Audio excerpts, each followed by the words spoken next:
In my journey, when I was trying to find out if God was calling me to the priesthood or not, I remember asking a priest.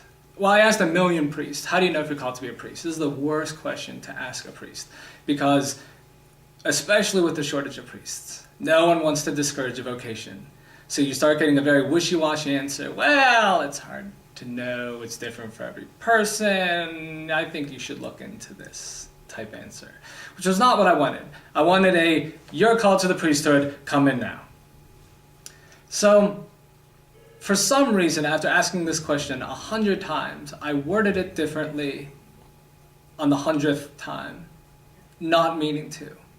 And I asked, if you don't know that you're called to be a priest, does that mean you're not? And the priest said, yes. And I was startled. And I said, wait, what? And he said, yes. And I said, I never expected that response, but you know what? It's an answer, and I'll take it. And that's the part of the story where words start to fail me, because when I walked into a church the very next time, a wave came over me, and I knew I was being called to be a priest. I knew I was home. So, indirectly, I would say yes. Now, a funny moment to that is years later, when I saw this priest again, I told him this story. And he said, I don't remember saying that. And that does not sound like something I would ever say. So when people say that God speaks through other people, I would say absolutely. And this is my proof. Father Tom, the priest at my parish, he's been very encouraging as far as showing me where my strengths are, that they can be useful for the church. And he's also been somebody that's been a very joyful priest and somebody that loves doing what he's doing, and he's tried to pass that on to me, and giving me a desire and a hope to also be a joyful priest. A particular priest would be Father Scott Bogosian.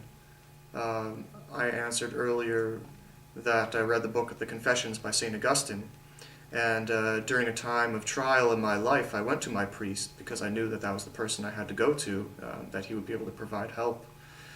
And he gave me a few books, and the Confessions was one of them.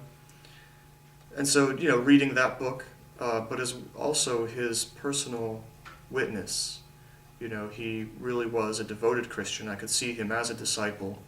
I saw how he celebrated liturgy, with strong intent, strong prayer, and his personal Christian commitment was really good. It really was, you could see it, and that made me want to experience that for myself.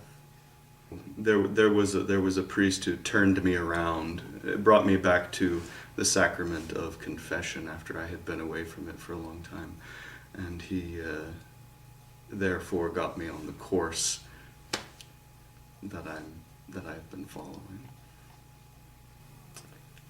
Yes, I can think of two in particular from my home at Barkey, and one of them has been very supportive. And also, I think for me, the most encouraging thing about that really helped me to think about my vocation has been this one particular priest just got me involved with a lot of church things. And I think what also made it helpful was that he could see talents in people and bring them to use their talents in the church.